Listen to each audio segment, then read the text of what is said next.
I haven't been reading much this year. You might laugh, but I've only finished my 10th book, and it's been amazing. Joining the corporate world, a breakup, life getting in the way, everything stops me from reading. But about halfway through the year, I decided to make a change. I was going to read again, and I've never been happier.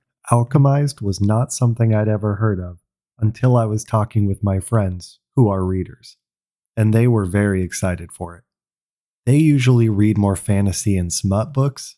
Neither genre is something I'm all that into. I prefer more mystery, thrillers, or trashy young adult series like Twilight and Percy Jackson. That is to say, my taste is not refined, but what I lack in taste, I make up for in strong opinions on story flow and theme. Let me start off by saying this book is long. It is just over 1,000 pages and will wear you down by the end. I normally hate overly long movies, as I feel if you can't get to the point, then it shows a lack of understanding of what you are trying to convey. However, as I'll talk about later, I think the length of this book is justified. I also vaguely knew this was an interpretation of a fan fiction between Draco and Hermione, though I haven't read that, know very little about that plot, so my review has nothing to do with that. If you have thoughts about this being a ripoff or influenced by that book, then I'm sorry, this is a review from a non-reader.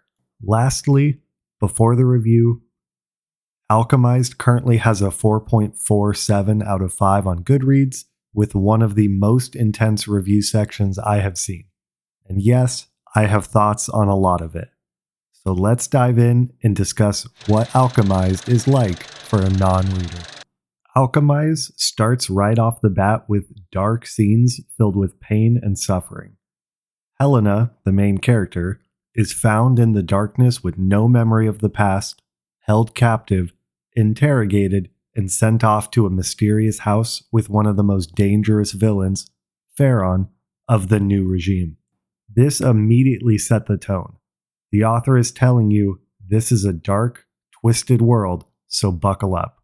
And that tone maintains throughout the entire book. Even towards the end, when monsters and heroes become more of a gray area, that tone persists.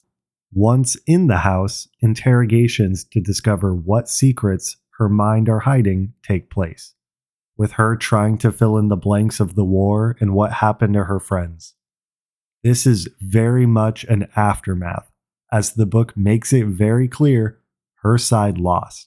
Her idol was false, and everyone she loved is dead and has been suffering, with her even running into people she used to know who are now enslaved. In case you didn't know, some special people have powers in this world that allow them to do different things, from invading people's minds, to healing, to fire manipulation, and so on.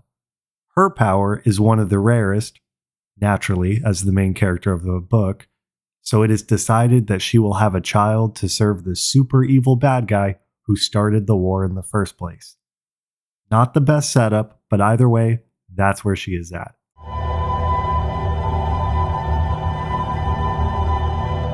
This scene is one of the most talked about scenes of the entire book, where her captor, Pharaon, essays her repeatedly until she is pregnant. We can have an entire discussion on this scene, whether it should be in the book at all, if it glorifies essay, and so on. This is not what the review is about.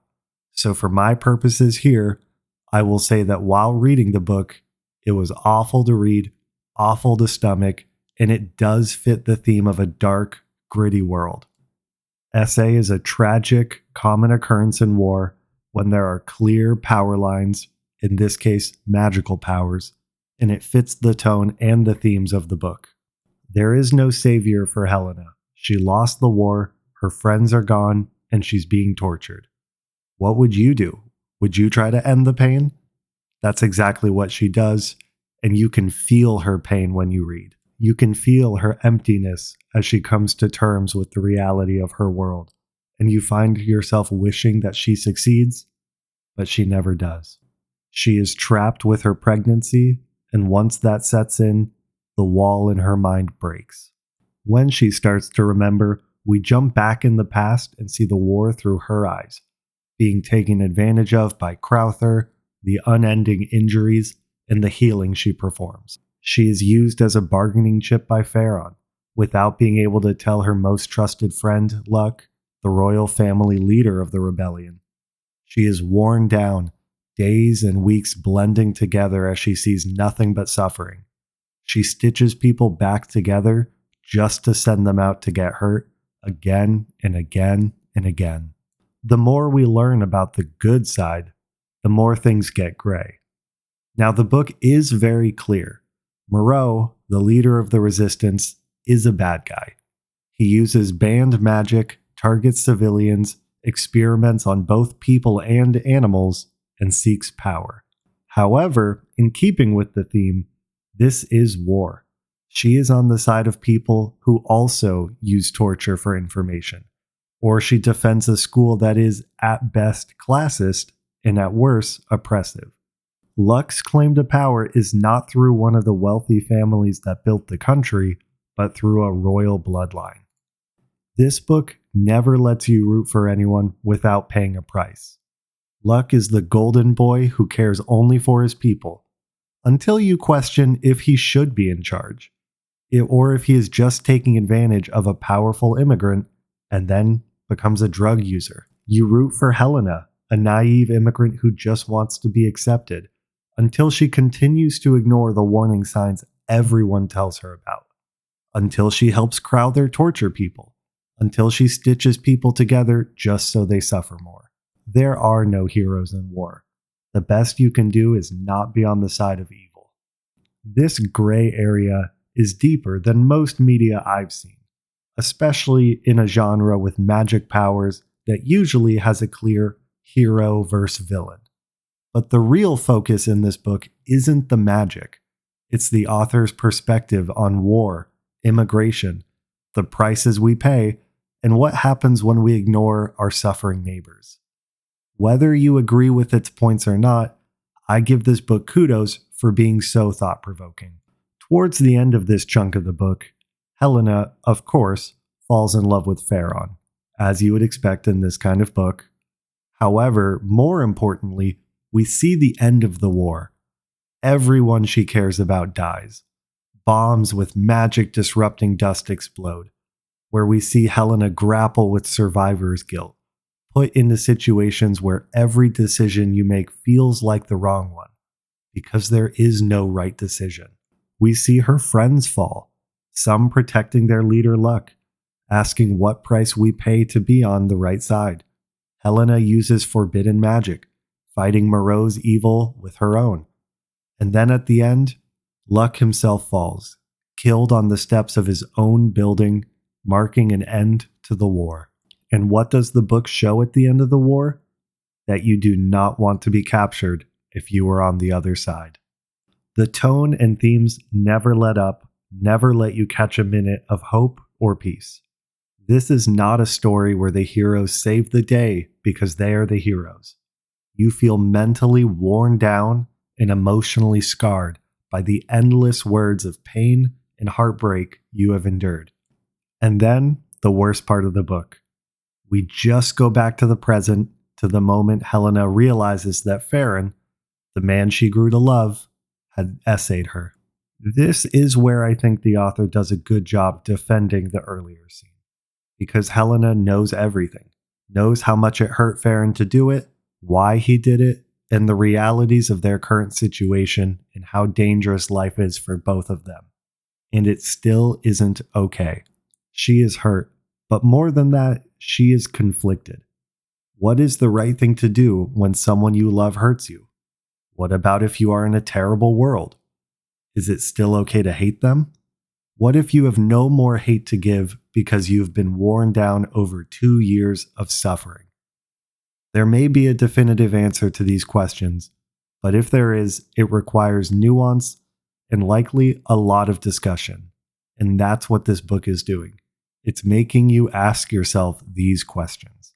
The rest of the book is less interesting, though there isn't much left after this part. Eventually, they do get as much of a happily ever after as they can in their world, Though again, the book is clear that they can never be too comfortable.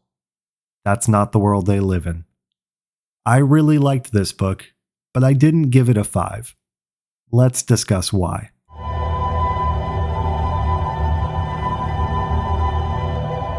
If you read the reviews for any amount of time, you will quickly see a lot of disappointment with the writing and editing, and they are not wrong. This is not a good book because it is tight and polished. It won't wow you with how much nuance it brings with barely any words. It is long and frankly poorly edited. I mentioned earlier that the 1,000-page length is justified, however, just barely, and not enough to get away without a call-out. A lot could have been trimmed, although the reason this isn't a bigger point for me is that the story is a long, repetitive, grueling journey, and at least the length is one way of fitting that theme. After reading just the sheer number of pages, you also have felt like you've been on a long, grueling journey. The plot is also not well written and has a lot of unexplained things and plot holes. I don't know how closely this follows with the Draco Hermione fanfiction, but the weird magic system is not well fleshed out, and every story beat you could predict long before they happen. This would be a deal breaker for me if the book was about being a well-written book, but it isn't. The book is of the author creating scenarios and sparking conversation around war, abuse, power dynamics, and what it means to be good. That is what the book is about, with the plot and writing being the vessel that allows for those conversations to take place. Should this have been a better written book? Yes, but that's why I didn't give it a 5. It also follows a lot of tropes. A helpless young girl who is unknowingly one of the most powerful people in her world. Her lover having no personality aside from serving her. He has no hopes, no dreams, no ambitions beyond her. A villain not being as bad as you think, debatably. I could keep going on, but you get the point. So there it is, my review of Alchemised as a non-reader. I enjoyed it, found it thought-provoking, and as a philosophy lover, I enjoyed the questions it raised, if we can have real conversations about it. I also feel exhausted, a little scarred, and happy that our world is slightly less bad than this one. I hope I've given you something to think about. Thanks for watching.